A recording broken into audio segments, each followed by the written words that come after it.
السعادة عليكم مشاهدي الآباط متحدون ومشاهدي أيضا قناة الطريق اللي بتتابعونا الآن في يوم مهم جدا، وربما احنا من حظنا الحلو ان احنا دايما ساعتين على الهواء بتشارككم في الأحداث المهمة جدا، سواء كانت مأساوية أو كانت جميلة أو كانت ليها ذكرى خاصة زي حدث النهاردة. قداسة البابا تودروس الثاني ألقى أول اجتماعاته مع الشعب القبطي تحديدا والمصري على الجانب الأوسع، لكن كانت أول خطاباته أو أول لقاءاته أو أول اجتماعه الأسبوعي أيا كانت المسميات كانت فيها شوية كده حاجات جديدة قوي. أعتقد أن أهم هذه الحاجات الجديدة أن الصحفيين دلوقتي زمانهم بيعيطوا، لأن لقاء البابا تودروس الثاني هو عبارة عن لقاء ديني بحت. شفنا ان في البدايه صلاه العشيه اللي هي كان موجود فيها نيافه الانبا بخوميوس، وكان موجود فيها عدد كمان من الاساقفه التانيين، ولكن في حاله هدوء وصمت كبير داخل الكاتدرائيه اثناء صلاه العشيه.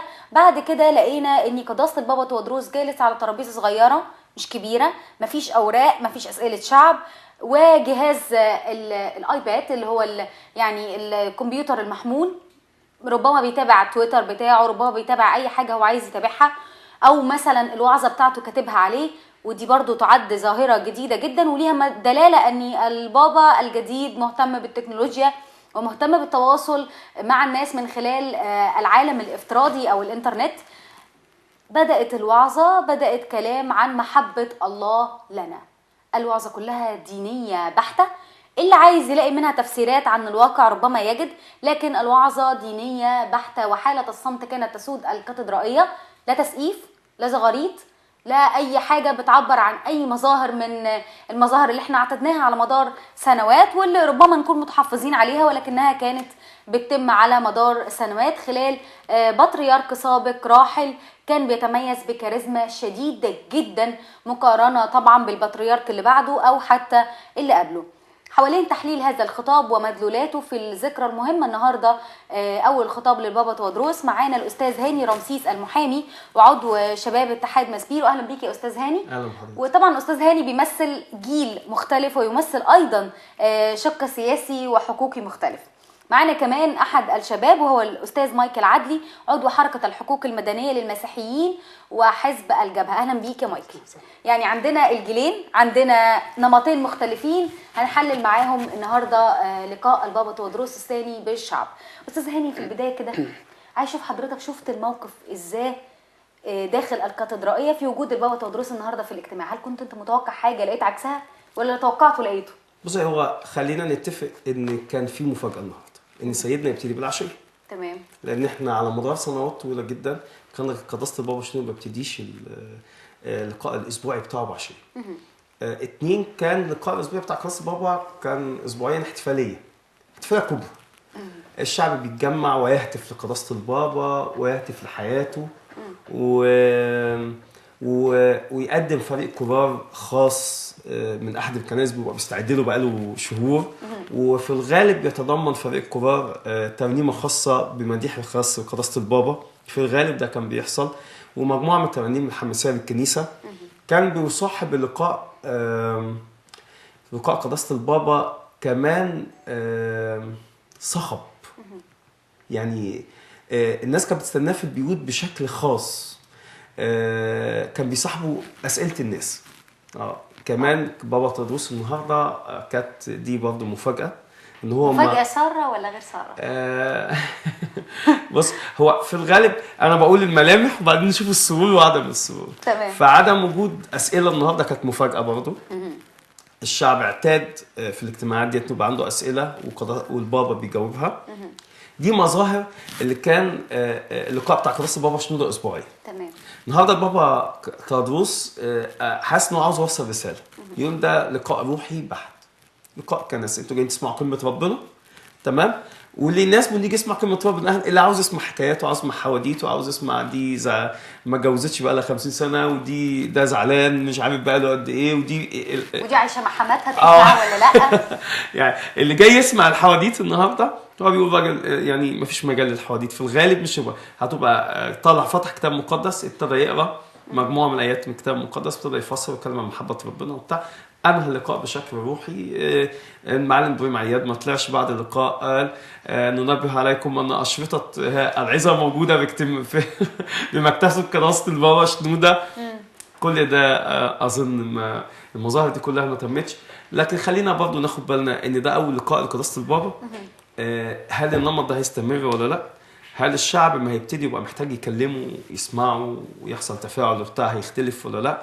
هل سيدنا البابا تودروس هيعمل طرق اخرى للتواصل مع الشعب بتاعه؟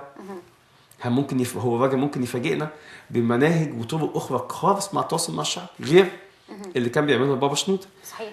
لكل واحد شخصيته. وخدي بال حضرتك ان النمط اللي كان بيعمله البابا شنودة ده كان نمط هو اعتاد عليه من ايام ما كان اسقف التعليم. تمام. واعتاد عليه الانبا غريغوريوس. يعني غريغوريوس ما ابتدى يرد على اسئله الشعب متنيح العلامه الانبا غريغوريوس، يعني اسقف عظيم وتاريخ عظيم يعني. تمام. كان احد مرشحي البابويه مع البابا شنودة، بس هو ما كانش كمل 15 سنه بابا. المهم خلاصه التاريخ ده ان النمط ده جديد، الروح دي جديده. البابا شنودة كان حد يعني يعشق التفاعل مع الشعب بتاعه. كان يطلي عليهم اشعاره، يحكي لهم قصص شخصيه عن حياته ومواقف في طفولته. يعني بابا شنودة زي ما انت قلت كاريزما خاصه جدا، حاله خاصه، وكان الشعب يحب يسمع منه الحاجات دي، وهو كان بيحب يقولها للشعب. ده حقيقي. تمام. طيب بالنسبه لك برضه يا مايكل، وانت يعني اكيد من الجيل اللي هو طلع واتربى على انه لقى البابا شنودة قدامه، يعني لقى نمط معين من التواصل مع الشعب. انت النهارده النمط ده شايفه ازاي، النمط الجديد؟ هو دلوقتي البابا عمل عشية، بعد كده عمل عظة. ما كانش فيه زي ما انت قلتوا اسئله، ما كانش فيه كورال، ما كانش فيه ما فيش تسقيف، ما فيش الكلام ده كله. في احساس ان احنا موجودين فعلا جوه كنيسه. ما فيش ماده بكره، مش هستنى بعد شويه اي موقع اخباري في خبر كده البابا تودروس يصرح في اجتماع الاربع، البابا تودروس رساله الى المسيحيين، يهدد، او مش هقول اللفظ يهدد، بس بيتكلم مثلا من تحت. مش هلاقي الكلام دوت كتير موجود، ولا بيوجه رساله للتيارات الاسلاميه خالص. ولا اي حاجه. لا هو خالص، هو بيتكلم هو بابا منصب ديني، هو بيتكلم من المنصب دوت. تمام. ما بيتكلمش في اي حاجه تانية خالص، وشايف ان دي حاجه مهمه جدا. يعني هو حتى العزه بتاعته او العشيه عزه عاديه خالص، عشيه عزه خلصت. وكمان فكره النهارده برضو حكايه القرايه من الكتاب المقدس دي جديده. هو انا فاكر دي تصريح كان بعد القرعه الهيكليه على طول، كان في تصريح مش فاكر اسم الجريده بالظبط، بس كان بيتسال له سؤال: انت ايه اكتر رساله تحب تقولها للمسيحيين؟ تمام. قال لهم كان رده احب اقول للمسيحيين افتحوا الكتاب المقدس، اقروا في الكتاب المقدس. رساله مهمه جدا، بالذات احنا في الوقت دوت بنعتمد كتير على السمع في العظات، ان احنا نروح نسمع عظات، او في التلفزيون قنوات الدينيه دلوقتي كتير ان احنا نسمع، وما بقناش نفتح الكتاب المقدس نقرا. حتى لو بنحضر دراسه كتاب في التلفزيون ما احناش بنفتح الكتاب المقدس، احنا معتمدين ان الكاهن او اللي بيوعظ قدامي هو فاتح الكتاب المقدس ويقرا منه، انا مش هقرا، انا مش هدور، انا مش هبص. يعني دي برضو حاجه كويسه، لان احنا لازم نقرا ونفهم، احنا اللي نفسر لنفسنا. انا شايف ان هو الرساله اللي قالها قبل كده هو اول واحد بينفذها دلوقتي. لكن ان يجلس البطريرك وامامه جهاز لابتوب محمول او ايباد، فده شايفها ازاي وانت من جيل هذا العالم الافتراضي؟ هو اول بابا، انا في اكونت على تويتر باسم البابا تودروس، وتقريبا انا عرفت ان هو دوت الاكونت الرسمي ليه. فهو دي حاجه جديده، يعني هو كان قبله على طول كان في الانبا رفائيل اسقف عام وسط البلد، وفي اسقف الانبا موسى كان مهتم. ليه تويتر برضه؟ لا انا بتكلم على اللي فعلا دخل المكان دوت. كان الانبا رفائيل وكان في اسقف تاني تقريبا، بس هو مش في مصر، تقريبا في امريكا. تمام. تقريبا الانبا انجيلوس حاجه زي كده اعتقد، لان هو عامل له فولو. تمام. فان هو البابا نفسه يبدا يعمل حاجه زي كده، انا على الاقل ان انا ابقى عارف ان انا بحب اوصل له برضه في طريقه. انا ما عرفتش اوصل له عن طريق الكاتدرائيه وهتمنع، لا في طريقه تانية ان انا اقدر اوصل له بيها. وانا موجود على الكمبيوتر في اي وقت، انا بسهوله جدا هبعت له رساله. وده يعني دي حاجه كويسه للتواصل مع الاجيال الجديده من وجهه نظرك؟ طبعا. هي الفكره دلوقتي احنا دلوقتي السهوله، دلوقتي احنا خلاص اتعودنا على السهوله. احنا اي حاجه دلوقتي بنحب نعملها بطريقه سهله. يعني حتى البرامج التلفزيونيه والعاديه، التوك شو، الكلام ده كله ما بقاش دلوقتي بيتعاملوا بالتليفونات. التليفونات ما بقتش حاجه اساسيه. بالعكس، استطلاعات الراي عن طريق شبكات التواصل الاجتماعي زي الفيس، تويتر، اي حاجه من الكلام ده كله. في حاجات كتير التكنولوجيا دلوقتي بقت بتسهل حاجات كتير. فاحنا حاجه اتعودنا عليها، واتمنى ان هو يستمر في الموضوع دوت، وتبقى حاجه فعلا هو اللي مسؤول عن الاكونت نفسه، مش حد تاني. بحيث ان هو يتابع الرسائل اللي بتوصل له بشكل مباشر. عشان حتى لو في حاجه في اي مكان، في كنيسه، في الكليه، في اي مكان، انا عارف ان انا واصل بالبابا نفسه، شكوتي هتوصل له، مانيش هروح اقول لحد. فاللي هو الربط دوت مش هيوصل له. على فكره البطريرك لما بيجلس وهو جنبه ايباد هو بيقول لنا ان انا اكيد شايف تويتر، يعني اني انا اللي مسؤول عن الاكونت، اكيد مش حاطه للتصوير. طيب استاذ هاني، كانت في مظاهر قبل كده زي مثلا اسئله الناس، او مثلا يعني حاله الصخب الكبيره، حضرتك يعني، وطبعا يعني حضرتك اكيد عاصرت اكتر من بطريرك، بتشوف ازاي فكره اني انا اسال البطريرك انا متضايقه من جوزي اعمل ايه، فهو يقول لي معلش اطبخي له طبخه كويسه مثلا. طبعا عصرت اكتر من بطريرك ديت، ظلمتيني فيها. يعني لكن اثناء الطفوله. لكن بص اقول لحضرتك حاجه. كان من مشكلات الشعب بشكل عام ان الشعب لا يستطيع ان يتواصل مع قداسه البابا بسبب السكرتاريه بتاعته. ده كان التعبير متداول جدا بين المسائل. انا مش عارف اوصل قداسه البابا عشان السكرتاريه مش موصلاني، مش عارف اخش قداسه البابا، مش عارف اكلم قداسه البابا. تمام. في الغالب طبعا اتساع يعني عدد الشعب واتساع الخدمه ما بيخليش قداسه البابا قادر يقابل الناس كلها. تمام. بابا تودروس حط نقطه يعني سهل جدا كلنا بنتعامل معها دي. الراجل قال لك يعني اعمل له موقع واعمل له تويتر وبقى اخر تمام. يعني انا لو متضايق منه بعد العظه، عظتك كانت ممله قوي يا سيدنا. يعني هو قاعد هيلاقي تعليقات الناس، يعني تعليقات الشباب. كلمه انت قلت كلمه جميله جدا يا سيد، وهو قاعد قدامه الايباد الكلام ده كله شايفه. شايف تفاعلات الناس معاه. شايف واحد صحفي متغاظ جدا، ما كنتش متوقع انك تقول الكلام ده. يعني واخده بالك. ففكره التواصل مع الناس بالمنطق ده مهم. لكن مش كل المصريين هم العالم الافتراضي اللي قلتيه ده. يعني يعني انا عندي مثلا ناس كبار، والدتي واسرتي وكده، الناس دول تمام، لا بالنسبه لهم قداسه البابا ده قدامهم في التلفزيون، ده اقصى حاجه ده بيشوفوها في التلفزيون. فوسيله ان هو يتواصل مع شعب عن طريق الاسئله الادب مهمه طبعا. يعني حضرتك مع فكره عوده الاسئله؟ طبعا. طب يعني ليه بس عوده الاسئله باي كيفيه؟ ما انا هقول ده اللي اقول لحضرتك. مش لازم. بابا شنودة كان عنده قدره، هو الراجل كان موهوب يرد على اي سؤال في اي حاجه في التاريخ في نفس اللحظه. يعني كان موسوعي، هو موهوب وموسوعي، وبالتالي كان عنده قدره على ده. مش يفترض ان قصه بابا تروس المفروض يبقى عنده نفس القصه، وده ما يقلش منه على فكره. طبعا. يعني هو لو شاف ان هو لازم يتعامل مع الاسئله بنفس الطريقه، هيبقى وضع نفسه في موضع صعب. كان ممكن يستخدم وسيله اسهل. تمام. لكن مع ملاحظ بابا تروس طول عمره بيخدم في وسط الشباب، وسط الشعب بقاله سنين. فده ما فيهوش ازمه بالنسبه له. لكن انا شايف ان هو الوضع الطبيعي هو عنده اكونت، عنده موقع على الفيس، صفحه على الفيس، عنده الحاجات دي كلها. عنده صندوق في الكاتدرائيه، في صندوق في اول الكاتدرائيه وانت داخل عندك سؤال تحطه. تمام. يعني ممكن نستخدم وسائل كتيره جدا. ممكن 5-6 من الشباب، من ولاده، من ولاد الكاتدرائيه، من ولاد اي كنيسه، بالطريقه دي يختار. تمام. ان معروف ان الساعه 7 قبل بدايه العشيه قداسه البابا خلاص الصندوق ده بيتشال بتاع الاسئله، بيبدا هم يعتمدوا عليه يكتبوهم في ورقه.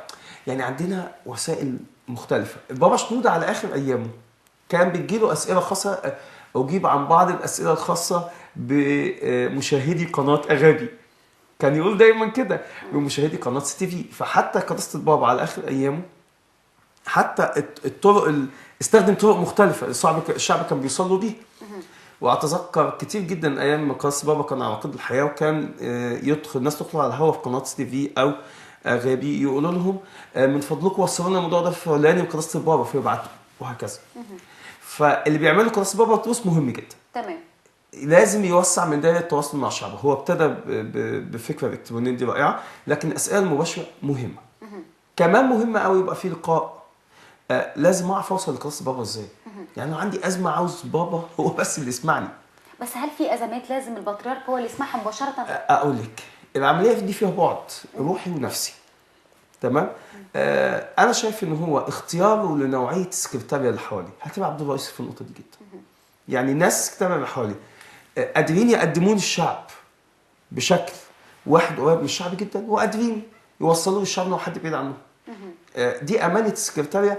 والحقيقه يعني ربنا يبارك في صحته وكده، بابا لسه يعني مدرك جدا بيحصل عليه. وانا للامانه اوزع 7 يعني كنت مع احد اباء الكهنه اللي هم بيمثلوا الحراك الداخلي معاه في السكرتاريه بتاعته.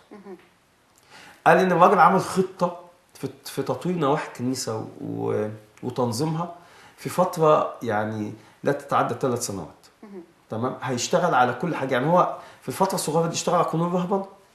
ولا اوزع 7 ان مثلا استاذ كمال زاخر التيار العلماني قعد معاه قداسه البابا. واظن شارك في قانون الرهبنه. يعني برضه خدي بالك المنطق اللي هي يقبل كل الاطراف حتى اللي كانوا قوسين قبل كده. يعني استاذ كمال زاخر علماني. تمام. التعبير العلمانيه كلنا فاهمينه. العلماني مش بالمفهوم السياسي، بمفهوم الكنسي. تمام.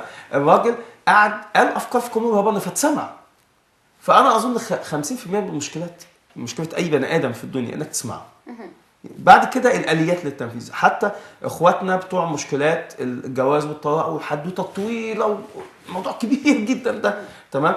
انا اظن ان هو في فرص يعني الناس يعني في محاولات انهم يقعدوا مع بعض ويسمعوه ويسمعهم في شغل. تمام. التواصل مع الشعب بيحل جزء كبير جدا. مش بس التواصل، مش بس لازم الاسئله، لكن الاسئله مهمه. طيب بالنسبه ليك يا مايكل، يعني انت كنت بتشوف حاله الاسئله بتاعت الجواز والطلاق والازمات النفسيه وغيرها، انت بترحب بالاسئله دي ان انت تسمعها وتسمع اجاباتها حتى لو كان البطريرك موهوب وقادر على الاجابه؟ هي الفكره ده اجتماع روحي، فيستحسن ان احنا نبقى موجودين في الجزئيه ديت. نقطه هو بيعرف يرد وما بيعرفش يرد، اصل هو ممكن الفكره ببساطه الناس بدات تتجه بعد ما بابا شنودة بقى بيرد على نوعيه الاسئله ديت. والبابا شنودة ممكن عنده الموهبه ديت او عنده القدره ديت انه يقدر يرد. بدات تتجه كمان للكهنه في الكنايس بالاسئله ديت. مش هواش كل كاهن هيقدر يرد على الحاجات ديت، نوعيه الاسئله دي. وحتى في اسئله تانية ما هو مش دارس. تمام. ولا يعرف يرد على الحاجات ديت. فهو ان هو يرسخ لنقطه ان انا هرد على كل الاسئله او في كل النقط، او انا عارف على كل حاجه، انا بعرف في كل حاجه. الفكره ديت ان هو يبدا يرسخ النقطه دي وتبدا تنزل لتحت للكهنه والخدام تحت. دي بتعمل مشكله، لان الناس بتروح تسال ومستنيين او عندهم اقتناع ان اللي هيقوله الكاهن هو الصح. تمام. يعني انت مش مرحب بالنوعيه دي من الاسئله؟ لا خالص. طب نفترض دلوقتي يعني مثلا برضو احنا نحط نفسنا مكان الناس اللي هم البسطة. نفترض مثلا انا ست بسيطه من الصعيد وعندي مشكله تتمثل في ان انا مش عارفه اتعامل مع اولادي مثلا. تمام. ومحتاجه حد يجاوب عليا، اعمل ايه؟ اروح فين؟ هو نقطه احنا ما عندناش الطب النفسي ما هوش منتشر في مصر قوي، ما هوش حاجه منتشره، او حتى الاخصائيات الاجتماعيه حتى في المدارس ما هوش حاجه منتشره قوي. فممكن في الكنيسه اكيد في ناس، ممكن يكون حد دكتور نفسي او دارس الطب النفسي، حد تاني اخصائي اجتماعي، يبقى في كل كنيسه حد زي كده. تمام.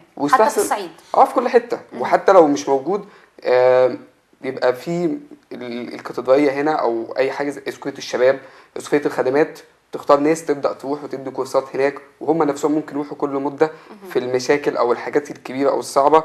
ولو قدروا ان هم حتى في العيادات او المستوصفات الطبيه اللي تبع الكنيسه هي بتخدم كل الناس سواء مسيحي مسلم اي حد، يعملوا حاجه زي كده، دي حاجه كويسه قوي. على الاقل هينشروا حاجه جديده. فعلا احنا محتاجين الجزئيه ديت دلوقتي بالذات في ظل الظروف اللي بتحصل دلوقتي.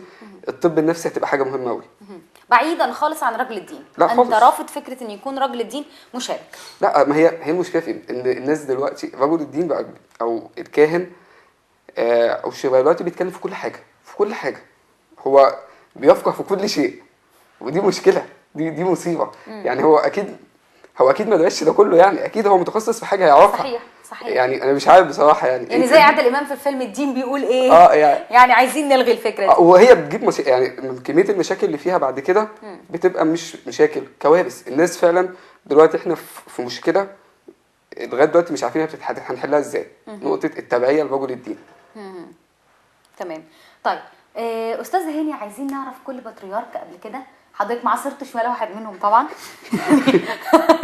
هم كانوا بيتواصلوا مع الشعب ازاي؟ يعني مثلا لو جينا شفنا البابا كرولوس كان بيتواصل مع الشعب ازاي؟ بابا كرولوس اللي هي تاريخ حياته، يعني بابا كرولوس كان راجل بيعمل قداس كل يوم. بابا كرولوس المكان في البطريركيه القديمه بيعمل قداس كل يوم، فيبقى الشعب كل يوم في القداس. وليه علاقات، اللي يعرف حتى بابا كرولوس ويعرف معجزاته ويعرف كتب، يعني ابنائه منزلين كم كتب مهول جدا. تمام. بيشوف حجم التواصل بينه وبين شعب على المستوى المرئي الشخصي، الرؤيه الشخصيه، على المستوى الروحي كمان.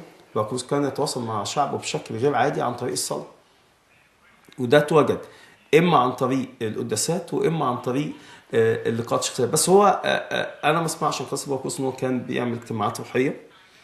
وفي الغالب كان اغلب اللي بيلقوا الكلمات الروحيه يعني وعاظ معروفين يعني في الزمن دوت. يعني يبقى حتى احنا لما تقرا في المرحله دي بالذات تلاقي ان هم الوعاظ بالاسم، يعني معروفين بالاسم، يعني اما علمانيين او كهنه او اساقفه. وحتى انا كنت لسه بقول اتكلم مع استاذ مايكل من شويه، الانبا بيمن، انبا يؤنس، كانت كتب بقى بستان الروح ومجموعه كتب اللي عملوها مجموعه العلم، انبا غريغوريوس بموهبته، مجموعه الكتب والراجل العلامه دوت. يعني ده كان بيتواصل عن طريق الوعاظ اللي هو كان بيعضدهم ويقف جنبهم، او عن طريق الصلاه في القداسات اليوميه. بس كمان وبابا كرولوس كان بابه مفتوح للشعب كله بشكل متسع، بشكل تتخيليه. يعني ما حدش كان بيواجه صعوبه في مقابله قداسه البابا كرولوس خالص، والا في فتره مرضه الاخيره لما ابتدى يبقى في صعوبه في الحركه، وكانوا حطوا له سماعه في المكان الخاص بيه قليته او كده اللي كان بيبات فيه وهو مريض عشان يتابع القداس يوميا، لانه كان عشقه في القداس. طب بما اننا بس بنتكلم عن يعني البطاركه بدءا من البابا كرولوس، عايزه اقول لكم ان بتعرض معانا اثناء البث على جانب الشاشه فيديوهات بتتمثل في تنصيب البطاركه الثلاثه، البابا كرولوس، البابا شنوده، والبابا تودروس، اضافه كمان الى عدد من الصور الهامه بالثلاث بطاركه. فيعني عشان بس الناس تحس ان هي معانا في مساله انا كان عندي تعليق صغير بس بخصوص ان الكاهن بيفهم في كل حاجه وبيتكلم في كل حاجه. انا شايف في انا ما اقصدش الكلام بالظبط، انا بتكلم على رجل الدين في مصر، يعني في مصر عامه. لا مش ما قلتش كده، حتى لو كان ما بيستكش قضيه مش توضيح يعني توضيح. لا انا عايز اقول ان في اتجاه التعليم في الكنيسه في الفتره الاخيره في اخر 5 سنين معاهد المشوره. معاهد المشوره ديت يعني ضحى لمايكل، ده اللي بيقوله مايكل. ما يفترضش فعلا ان كل الناس تفهم في كل حاجه. يعني ما يفترضش ان ابونا يبقى سباك يعني يمسك سباكه الكنيسه. ما افترضش ان ابونا مثلا في بعض المشكلات النفسيه هو يعرف في ايه ده. فانا شخصيا يعني خدت معهد المشوره هنا في المعادي عند الانبا دانيال بصراحه. لقيت عدد كبير من الكهنه هو نيافه المدام بنفسه بيدفعهم ان هم يحضروا. وبرضه معهد الرعايه مش مفترض ان ابونا يعرف كل الامور الروحيه واللاهوتيه والكنسيه والطقسيه، لا معهد الرعايه يدخل معهد الرعايه. يعني اللي انا عاوز اقوله منهج التعليم نفسه اللي المفروض ينتهجه الكاهن ده بيساعده جدا في خدمته وبيساعد الكنيسه كمان في سلامها. تمام. يعني حتى لو اتيح لابونا ان هو يجاوب على الاسئله وهو واخد معهد مشوره مثلا، فعنده على الاقل مش هيجاوب بمنطق ان كل حاجه هيقولها ابونا صح. تمام. لا بمنطق ان ابونا مقتنع ان في حاجات هو ممكن ما يقدرش يعملها فيبعتهم لدكتور فلان. يعني في حالات بشوف بعض الاباء الكهنه يبعتوها للدكاتره اللي هم درسوا لهم في المشوره ده. ليه؟ بقى مقتنع ان مش كل حاجه ممكن يقدر يحلها، لكن هو كمان بقى عنده قدره، يعني خلفيه ثقافيه وخلفيه تعليميه تخليه يبقى عنده رؤيه ان الموضوع ده مرضي، الموضوع ده روحي، الموضوع ده عضوي، يعني فاهماني؟ بحس ان هو يتعلم، بحس ان هو يقدر يسلف فاقول له مايكل الموضوع ده، دكتور مايكل الموضوع ده فعلا انا حاسس ان هو فيه مشكله نفسيه، محتاج دكتور نفسي اكتر ما محتاج اب اعتراف. تمام. الموضوع الفلاني ده لا محتاج، الموضوع ده عضوي محتاج كمان علاج، مش بس يكتفي بالبعد النفسي لكن موضوع عضوي يحتاج علاج بجانب البعد النفسي. فده كله وانا شايف ان عدد كبير من الاباء الكهنه الاجيال الجديده المرسومه بصراحه للامانه يعني بيتجهوا للاتجاه ده. واعذر الناس القدام لان المدرسه دي ما كانتش موجوده ايام. طيب مايكل قول لنا كده يعني الثلاث بطاركه بدايه من البابا كرولوس ثم البابا شنوده وحاليا البابا تودروس، انت شايف او سمعت عن كل واحد منهم ايه؟ الناس اللي ما عاصرتهمش مثلا في تواصله مع الشعب. البابا كرولوس انا اعرفه من اهلي. هو وقت ما كانوا بيروحوا المكان اللي هو موجود فيه دايما كان بيطلع ويسلم عليهم ويصلي لهم والكلام ده كله. اكيد طبعا ما حضرتش البابا كرولوس، فده اللي انا سمعته يعني. يعني زي ما قال مسألة الاستاذ هاني سهولة التواصل. زي ما الاستاذ هاني طاحونة في الجبل هنا اكبر شاهد على الموضوع ده. بس هو انا مفيش مشكله، بس هو طاحونة اللي في الزهراء بس قبل ما يبقى فتره طويله جدا. وانا ليا جد من يعني جدي ابو والدي على طول كان زي ما بتقول يا مايكل كده، كان بيطلع له على طول في الطاحونه ويقابلوا يقعدوا معاه الناس. هو انا بتكلم على الفتره اللي هو كان بطل بيحكوا لي ديت عنها، قال ان هو كان بطل كان القداس. لا انا اللي عارفه ان هو كان بيبقى بيقابل الناس بعد القداسات كان بيقابل الناس وحاجات زي كده، وتقريبا في نص اليوم او قبل العشاء. انا الحاجات دي انا طبعا مش متاكد منها زي ما بيحكوا لي. البابا شنوده كانت في نقطه الناس فعلا كتير ما كانتش بتعرف توصل للبابا شنوده. تعرف حد هتعرف تقابل البابا شنوده، ما تعرفش حد مش هتقابل البابا شنوده. من الاخر يعني فعلا كانت في، مش هقول سكرتاريه، مش هقول، بس ممكن يكون الشعب كان عدده كبير. اوكي مش كل المشاكل هتدخل للبابا ماشي، بس كانت في مشاكل بتستدعي ان هي توصل للبابا ما كانتش بتوصل له. اللي تحته بقى ما كانوش بيوصلوا له، انا ما اعرفهاش، بس مش كل المشاكل هتدخل. وفي ناس كانت بتروح مشاكلها هي ممكن تتحل عن طريق اسقف، عن طريق كاهن، مشاكل بسيطه، بس كانت بتبقى في مشاكل كبيره جدا وكانت المفروض توصل للبابا ما كانتش بتوصل. لكن مسألة كمان في بعض الناس ممكن ترجع ده ان ما كانتش الناس قادرة تتواصل مع البابا شنودة اسهل عشان كان في حالة مركزية، يعني كل حاجة كانت متمركزة في شخصه، يعني متمركزة كل يعني القدرة على ابداء الرأي، القدرة على التقرير كانت متمركزة في شخصه. هو انا اللي شفته جوه المقابر نفسه ان كانت في حاجات ما بتوصلش للبابا اساسا، ما كانتش في حاجات خالص بتوصل للبابا. ده اللي انا شفته يعني.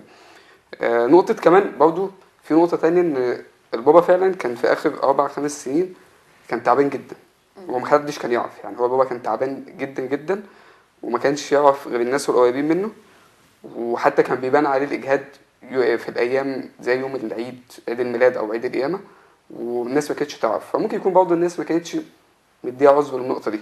بس هو برضو هرجع لنقطة الأهمية المواضيع. كانت في مواضيع مهمة جدا جدا ما كانتش بتوصل للبابا. طب وبالنسبة لنيافة البابا تودروس، قداسة البابا تودروس، يعني انت شايف ازاي وانت حركة شبابية مسيحية؟ هو انا يعني انا ما قابلتش البابا تودروس لغاية دلوقتي، بس هل بتسعوا للقائه؟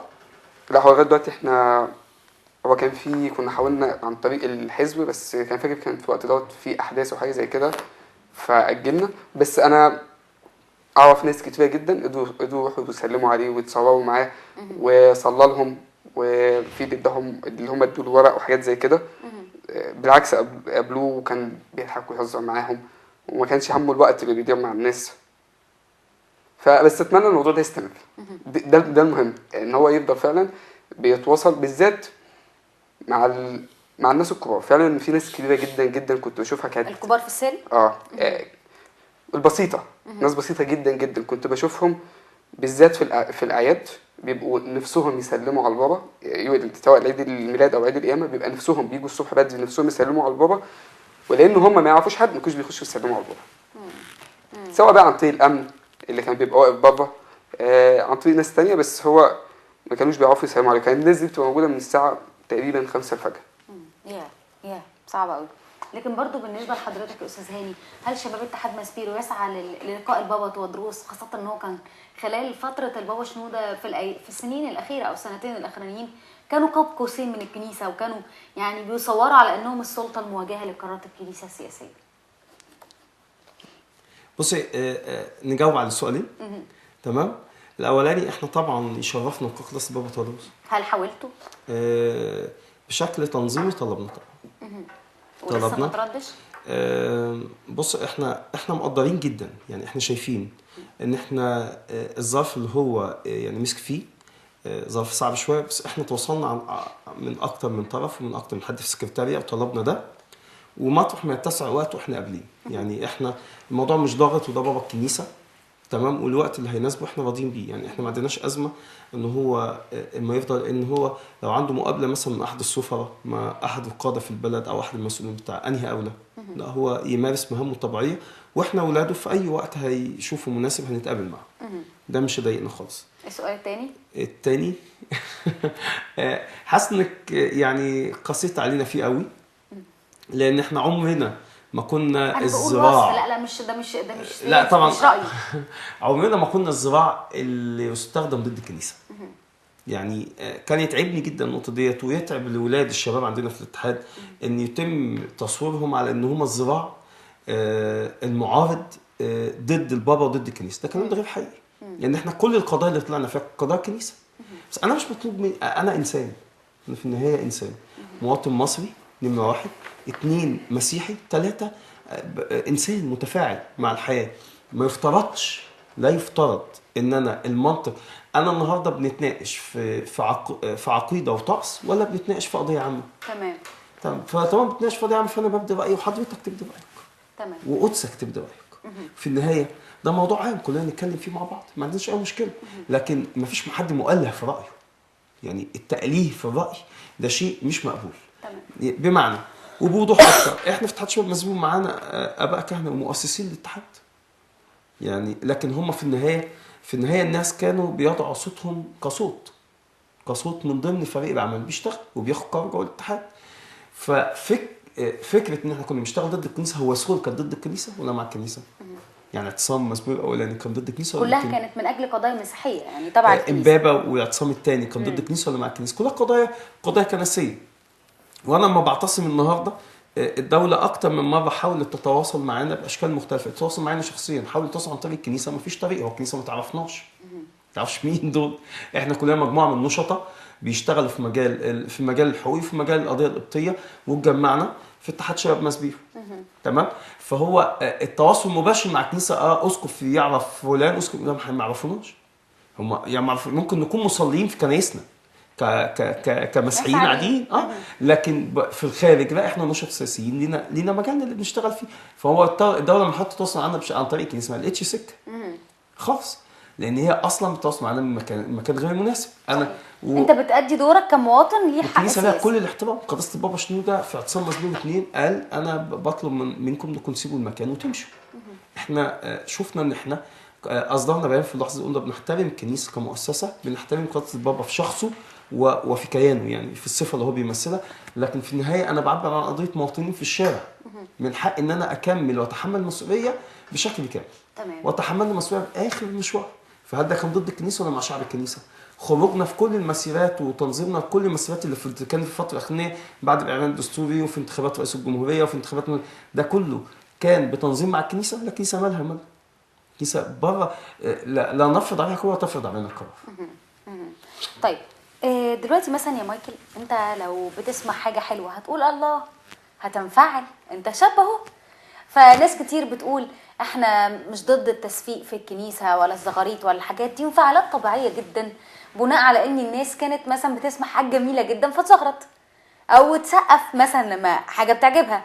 النهارده لا شفناهم لا بيزغرطوا ولا بيسقفوا ولا اصلا طلع لهم صوت، تقريبا مفيش اي انفعال. لا هو فانت شايف الوضع ازاي؟ هو نقطة التسقيف والزغاريت والكلام ده كله، لو احنا هنسمح بالحاجات ديت بالتسقيف والزغاريت، فكانت في اوقات الكاتدرائية بيبقى فيها، او مش الكاتدرائية او دير المينا وقت حادثة كنيسة القديسين، كانت بيبقى فيها ناس غضبانة وبتحب تهتف هتافات مش هو هي معادية اللي بيحكم في الوقت دوت، معادية للنظام. ماشي، ما هو اوكي، ما هو في الوقت ده هنقول معادية في الوقت ده كان في وقت مبارك. شهيد بن ديان قال يسقط حسن مبارك في جنازة القديسين. اوكي ماشي، ما بتكلم في في نقطة ايام المخلوع او في نقطة المجلس العسكري، فهو كانت فيه هتافات كان بيجوا الاساقفة محدش يهتف الهتاف دوت. احنا في كنيسة وده احترامها مع ان الناس غضبانة، يعني برضه ما هو انفعال شعوري، انفعال وقتي.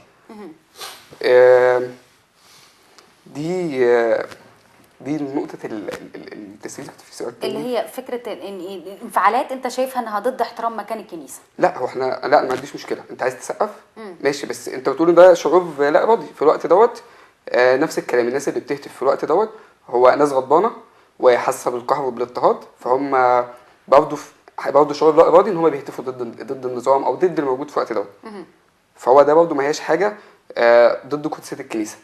يا نمنع الكل يا بنسيب الكل. يعني مع الغضب والفرح يعني. يلا يا نسيب يا نمنع. ما فيش حاجه اسمها اصل دي ودي لا. لكن حاله النهارده ان كان في حاله هدوء كبيره، هي حاجه مبسوط منها، حاجه مثيره للاهتمام. غريبه مش مثيره للتساؤل. ما حدش خالص سقف النهارده خالص. ما اعرفش هو البابا تودروس ما افتكرش ان هو نبه في الاول قال ما حدش سقف. ما افتكرش يعني هو ما قالش غير هو كان منزل مقدس ومعظم مش هو كان قايل قبل كده التنبيه دوت ان ممنوع خالص التسقيف في الكنيسه او اثناء الاجتماعات او الكلام ده كله. وانا شايف ان القرار ده صح 100%. يعني ده رايي انا. بالنسبه لحضرتك يا استاذ هاني، شايف النهارده حاله الصمت الجميل؟ بص، اولا الصمت التام ده يحس ان في تنبيه على انهم يسكتوا كده، لان مفيش نفس. يعني الناس بس هينبه على واحد او اتنين، مش هينبه على الشعب. لا ده واضح ان في تنبيه عام تام، يعني ربما يكون تام. لكن انا اقول رايي بصراحه. يعني انا حضرت تنصيب البابا تودروس. تمام. انا شخصيا بشكل تلقائي جدا لما كانت جت سيره البابا شنوده وقال كلمته التاريخيه الانبا بخوميوس السابقه بعد تنصيب نيافه البابا قداسه البابا، كان تلقائيا في مشاعر تلقائيه بتحصل. يعني اما قال الكنيسه ليست مكان للصراعات، حسيت ان انت عايز مثلا سقف. الناس تلقائيا حسب شعور تلقائي ان الواحد سعيد ان الراس بتاع الكنيسه الانبا بخوميوس طبعا يعني قاد الكنيسه في مرحله صعبه جدا جدا، والبابا يبقى امام بنعمه المسيح. المهم فكان شعور تلقائي انك انت فرحان ان الانبا بخوميوس بيقول كده. اما قال ان البابا شنوده يعني بنى كنيسه بشكل كذا وكذا، فده تلقائي. كل ما هو تلقائي انا ارى ان في بعض حاجات حتى اما تتمنع في تلقائيتها هتبقى غلسه. يعني تبقى دمها تقيل يعني النهارده. لكن في بعض الحاجات بتبقى تلقائيه، لكن بشكل عام غير مقبول طبعا التسقيف بالشكل اللي كان فيه اسهاب بالشكل. انا يعني قبل الهوا كان مايكل قال لي بعض حاجات كده في النقطه دي. طبعا التسقيف بدون معنى وبدون هدف وهو هيصه وخلاص وبتاع، لا دي كنيسه ومكان عباده ومكان صلاه ومش متاح في ده. لكن في بعض اللحظات عارفه لما تعبري عن مشاعرك في الصلاه وبتيجي في ترنيمه تبقى عامله كده او تيجي عامله كده، او حد يقف يرنم او بيقول نغم معين بصوته بيعبر بشكل معين عن حب المسيح او كده، او حبه للكنيسه او بشكل ما في الصلاه، انفعال طبيعي جدا. انا مع الانفعال الطبيعي. لكن حقيقي الانفعالات اللي هي بتبقى اوفر او غير يعني ملهاش منطق ملهاش سبب بتاع زي ده مش مقبول. الفتره كانت جت فتره طبعا مش مقبول. لكن انا حضرت برضه للامان، حضرت بعض المحاضرات في اخر ايام قداسه البابا وقال ما حدش يسقف. كان بيزعق البابا شنودة زعق وقال ما حدش يسقف. في اليوم الزعف كنت موجود. عاوز اقول لك حاجه، البابا كان تعبان بقاله فتره، والشعب مجرد ما شافه كان فيه هتاف جميل قوي بيتقال، مش عارف اذا البابا زي الفل، مش عارف بيقولوا حاجه كده. تمام. يعني هتاف البابا شنودة بيقول ان هو بابا زي الولد، بابا زي الفل، وحبه هتافات. عارفه التلقائيه اللي بتتقال بيها والحب اللي بتتقال بيه يخليكي انت من غير ما تشعري تقفي وتسقفي تعبري عن نفسك من الفرحه. الشعب بيعبر بشكل تلقائي جدا عن الحب لابوه. فده زي ما كان قداسه البابا في مراحل رحله الصعيد دي، وبقى الشعب طالع بالزعف. تمام. ما هم طلعوا المسيح، يعني ان كما يعني ده رمز للمسيح. فالمشاعر التلقائيه انا شايف ما فيهاش اي غلط، حتى لو كان بالتسقيف بصح، حتى لو كان بالزغارات، لانها تلقائيه. اما المشاعر المفتعله والمشاعر اللي هي بهدفها منها بعد التملق او الى اخره بقى، يعني مثلا التسقيف لمسؤولي الدوله في القداسات، يعني يتنادى الاسم نسقف، يتنادى الاسم يعني والتسقيف مش طبيعي. يعني كانت حاجه دول متقدرين على فكره. يمكن في تنسيق قداسه البابا تودروس يعني ما جت سيره الزندي مثلا وقف، الناس سقفت له بهستيريا. انت ما مش المحفل نفسه يسمح بده، يعني المحفل نفسه يسمح بده. والناس عبرت عن شيء، لكن ما يكون جوه قداس يعني ليه؟ يعني مش محتاجها. طيب بما ان حضرتك اتكلمت عن نيافه الانبا بخوميوس، يعني هو ظهر النهارده نيافه الانبا بخوميوس في العشيه وبجانب البابا تودروس طوال الوقت قبل العظه، ويعني اتناولوا الكلام كده الجانبي مع بعض كتير، اكتر من لقطه كانت فيها كده. فكره ظهور البابا تودروس وده الانبا بخوميوس ده مش رايي، انا بنقل لحضرتك الصوره الثانيه، ان يقولوا ان القائد الحقيقي للكنيسه هو الانبا بخوميوس وليس البابا تودروس. ده ليه المايكروفون؟ لا لحضرتك. بصي، القائد الحقيقي للكنيسه هو المسيح. تمام؟ دي اول نقطه. تمام. القائد الحقيقي بتحريك الشعب وتحريك الخدمه وبتاعه هو الروح القدس، هو العامل جوانا. لا الانبا بخوميوس ولا البابا يعني، لكن هم العاملين جوا الناس ديت، والناس دي بقدر عمقها في علاقتها بربنا، الروح القدس العامل جواهم وعمل ربنا جواهم بيقود الكنيسه للسلام ويقودها للمكان الصح. فان بابا تودروس من اول لحظه قال ان الراجل ده ابويا. يعني هو الراجل ما قالش لا ده مش ابويا، لا ده قال ابويا واللي رباني واللي علمني واللي خدني صنفرني كده وظبطني ونزلني اخدم معاه. تمام.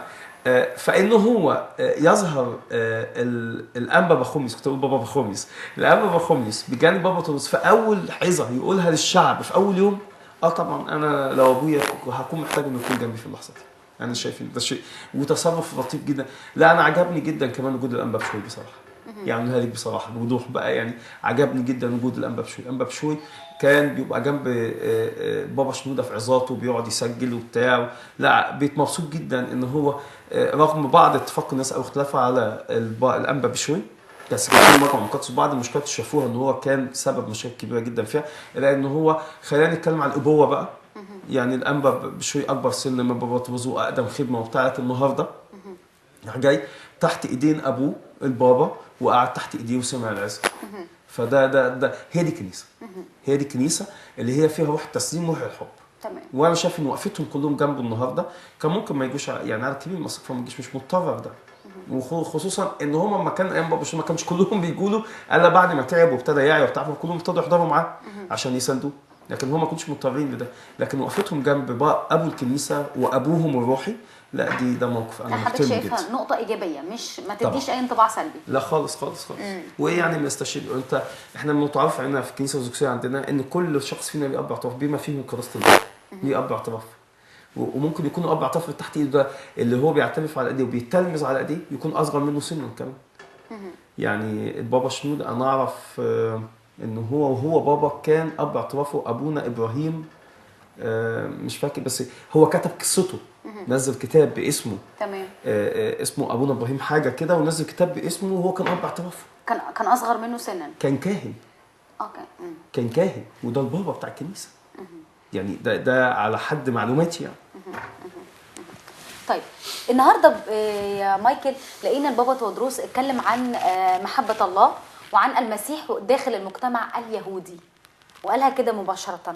بعض الناس ممكن تقول حاجه ان الحديث عن امور دينيه يعني بشكل من التفصيل في وسائل الاعلام زي النهارده ما هو قاعد يتحدث عن المسيح داخل المجتمع اليهودي، ان ده ربما الناس تسمعه مجتمع يهودي ايه ده، يعني يتم استخدامها عكس ما المرجو.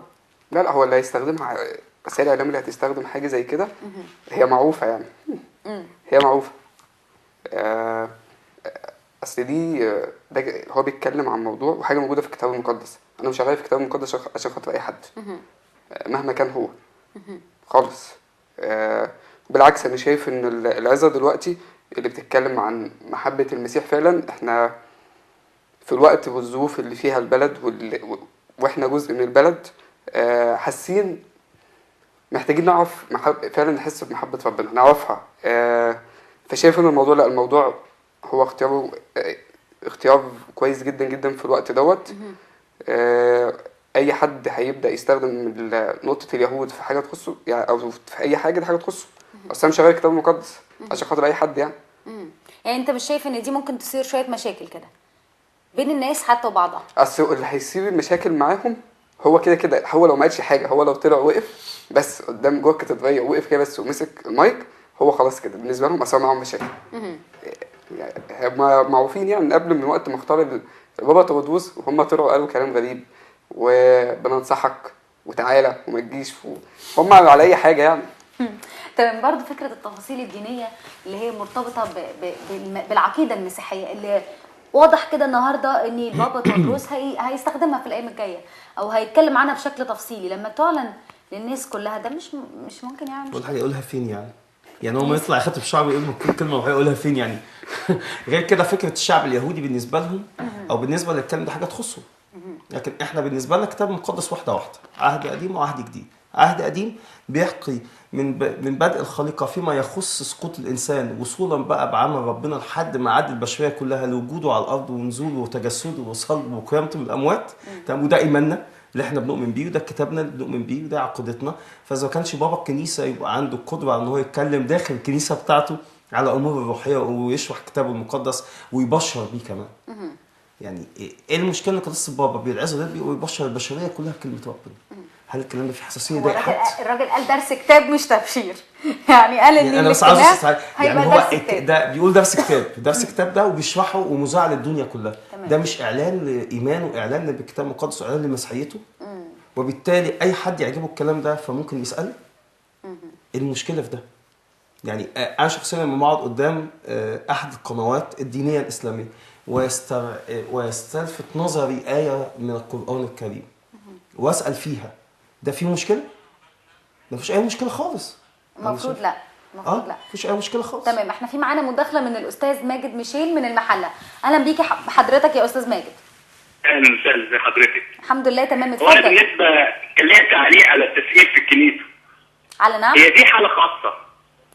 التسقيف في الكنيسه دي حاله خاصه. التسقيف، لما البابا التسقيف. شنودة رجع من اعتقال في الدير، كانوا هم الناس انفجرت من الفرح فسقفت. شعور تلقائي صح. حضرتك شايفه ان هي انفعال طبيعي. طب حضرتك ايه رايك في العظه النهارده يا استاذ ماجد؟ العظه رائعه. يعني البابا يعني جه النهارده، يعني شخصيته قويه، دي اهم حاجه فيه. هم يعني ما عندوش رهبه من الناس، يعني حاجه جميله يعني. لكن ان يعني حضرتك مثلا 5000 واحد. لكن عجب حضرتك مثلا حاله الصمت اللي موجوده في المتابعين للعظه؟ البابا كان نبه في تصريحات قبل كده، قال يعني انا مش عايز تصفيق في الكنيسه. فهو منبه، يعني عمرهم ما يعملوا كده من غير ما يكون هو منبه. تمام. حتى في العظه بتاعه العيد ما حدش سقف. فهو في تنبيه قبل كده، لان هي حاله خاصه زي ما قلت لحضرتك. كان البابا شنودة راجع من اعتقال 86. طب تمام. لكن مسألة الحديث داخل الخطاب النهارده أو اللقاء مع البابا توادروس والشعب، إن هو أكد على إن هذا اللقاء هيكون درس كتاب مقدس فقط. حضرتك شايف ده إزاي دلوقتي في المرحلة اللي إحنا فيها؟ هو ما هيوعظ، أكيد هيوعظ من الكتاب. يعني هو يمكن هيجيب حاجه من الكتاب وبعدين يشرحها. يعني هو يعني زي ما استاذ هاني بيقول لحضرتك مش هيتكلم في امور اجتماعيه، مش هيتكلم في امور سياسيه. يعني النهارده الحديث كله عن محبه الله وكيف نلتقي بالسيد المسيح في حياتنا. هو البابا شنودة قبل كده ما كانش بيتكلم في السياسه كتير برضه، هي الناس كانت بتاخد كلامه وتفسره. يعني كل واحد بيشوف كلامه من وجهه نظر ثانيه. طب ايام البابا كرولوس بقى هو كان ليه اسلوب تاني. تمام. هو كان بيتواصل مع كل فرد في الشعب. يعني كان يجي بعد القداس، هو تاريخ الكنيسه اللي بيقول كده، انا ما حضرتش. كان يجي فرد يقول له مشكلته في ودنه، يقول له انا عندي كذا كذا كذا. اذا كان مريض يقول له. كان عنده حاله شفافيه صح كبيره. كانت بتثق فيه، وكان في ناس كتير بتخف، ودي كتب معجزات كتيره. حتى مره يعني قصه يعني طريفه، يعني كان ماشي بيبخر في الكنيسه، فبعدين واحده ست غلبانه ادته بيضتين. تمام. فقام واخدهم حطهم في جيبه، ما رضاش يديهم للشماس، قال لها مسؤولين كويس؟ قالت له ايوه. فقام خدهم حطهم في جيبه. تمام. وقال للشماس بتاعه احنا ضمننا العشاء. فهو كان بيكلم كل واحد في ودنه. اي واحد عنده مشكله بيقولها له في ودنه على طول. بيقعد ساعات بعد القداس. صحيح. كل قداس يقعد ساعه، ما كانش بينام كده عشان هو كده تعب بدري، جاله ازمه قلبيه في الاخر يعني. تمام. يعني احنا كل واحد ليه موهبه. كل واحد من الاباء البطاركه ليه موهبه. هو ربنا كمان بيجيب الشخص المناسب في الوقت المناسب احتياجات يعني كان الناس. البابا كرولوس كان بيكلم كل واحد. كان البابا شنودة بيوعظ وبياخد اسئله. الانبا تودروس ما نعرفش هيعمل ايه، لان هو مش من اول مره هنعرف وجهه نظره ايه يعني. تمام، شكرا ليك جدا يا استاذ ماجد على مداخلتك نعم. معانا، الف شكر. يعني هي فكره فعلا ان كل واحد عنده، كل بطريرك لديه الموهبه الخاصه اللي هي بيتميز بيها. جميل. طيب يعني احنا مش عايزين ننتقد يعني طبعا اكيد، ومش هنقارن ابدا، لكن حضرتك شايف كاريزمة البابا توادروس ازاي النهارده؟ قدرته على التأثير دون مقارنة طبعا بالسابق، لاني السابق يمتلك كل شيء يعني. هو حدد دوره في اللقاء. انا جاي اقول كلمه ربنا، وهو قال كلمه ربنا، وكلمه ربنا تشتغل في شعبه. اما قصه الكلمه بقى وقداسه البابا شنوده، يعني عشان نبقى صبحه، يعني قيل على بابا شنوده ذهبي الفم. يعني بابا شنوده من ضمن الالقاب اللي هو خدها وهو على وجه حياته ذهبي الفم. هو تميز يعني بعقليه، بذهنيه حاضره جدا. يعني انت النهارده كنت بتكلمي قداسه بابا اظن فوق 85 سنه. صحيح. تمام. وكان ذهنه حاضر كذهن شاب، يعني شاب عنده 20 سنه و22 سنه. وكان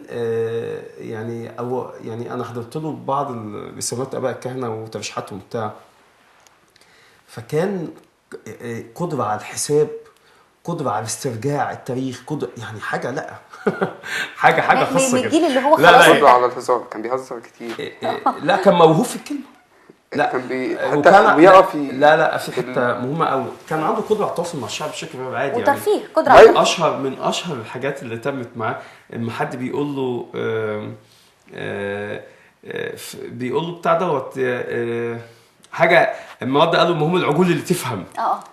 كان حد قال له ايه العجل مش عارف او ايه. فهو عنده حتى في سي تي في مثلا قال لها انت من سي تي في اي سي. فهو يعني حتى حضور الذهن كان قوي جدا. لكن يعني للامانه وزي ما قال الاستاذ، كل حد من اللي بيتحمل مسؤوليه الكنيسه ليه موهبه. يعني الناس بعد بابا كروس الشعب قال، اتذكر والدي قال احنا يعني مش ممكن كنا نتخيل بابا كروس حد يجي بعده بالقوه دي. راجل يعني بابا كروس ما كانش راجل صراع ومعجزات. فجاه يجي راجل كلمه لا يستهان بيه. 100 كتاب، آلاف العظات. الراجل كان بيوعظ كل اسبوع عظه جديده. يعني بابا كان راجل بيوعظ كل اسبوع عظه جديده وقويه ومؤثره في الشعب. من هنا كانت جايه الكاريزما بتاعته. نعم، من هنا كانت الكاريزما بتاعته. لا هو يعني تركيبه الشخصيه نفسها. الكاريزما الحقيقه كانت بابا شنوده كان ليه تركيبه شخصيه مرتبطه بتكوينه. بابا شنوده ومواهبه. بابا شنوده كان شاعر فذ، وكان يتلو الشعر كأجيال الجزيرة العربية الأولى، وكان متنبي يعني كان يتلو الشعر بمذاق بحلاوة يعني. فكان جاذب جدا للشعب، وكان يتكلم عن يعني ما كتب كم قصص الظلم عليك، كم سعى الموت إليك. صحيح. إما كتب كيف أنسى، إما كتب هوذا الثوب خذيه، وإزاي عمل مجموعة من التشبيهات. حكى حدوتة يوسف وزوجة فوتيفار، وحكى قصة من أروع ما كتب. حدوتة كتبها بطريقة تديك إحساس بعمق العفة والقداسة. إما كتب اغلق الباب وحاجج. يعني إما كتب يا صديقي، ودي كتبها في رساء حبيب جرجس اللي مؤسس مدارس الأحد. دي قصيدة قديمة. وكتب قصيدة خاصة بالتكوين حواء وآدم، وخطية حواء وآدم.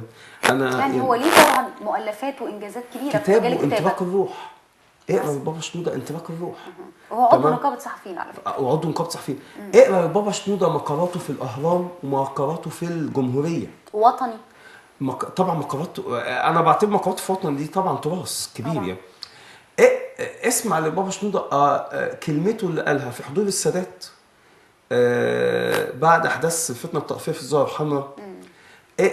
اسمع لبابا شنوده كلماته في معرض الكتاب، كلمته عن الحق، واجابته على الاسئله في اللقاء ده لما سالوه ليه الكهنه بتلبس اسود في مصر. او بيلبسوا اسود، فقال هل حزنا على دخول الاسلام مصر؟ تخيل راجل اجابته ايه يعني.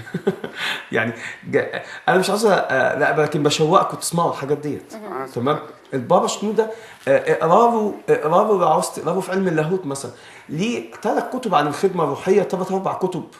الحقيقه 4 كتب دول بسلاسه وبساطه في الكلام، لكن في نفس الوقت البشر لا يقال لها. لكن البابا انا قلت تودروس تتوقع منه ايه عن الطويله موهبته؟ دي عشان اقول دي. لكن البابا تودروس البابا تودروس هو بابا كنيسه لا يقال لها، بابا شنودة لا يقال لها، لا تؤله البشر.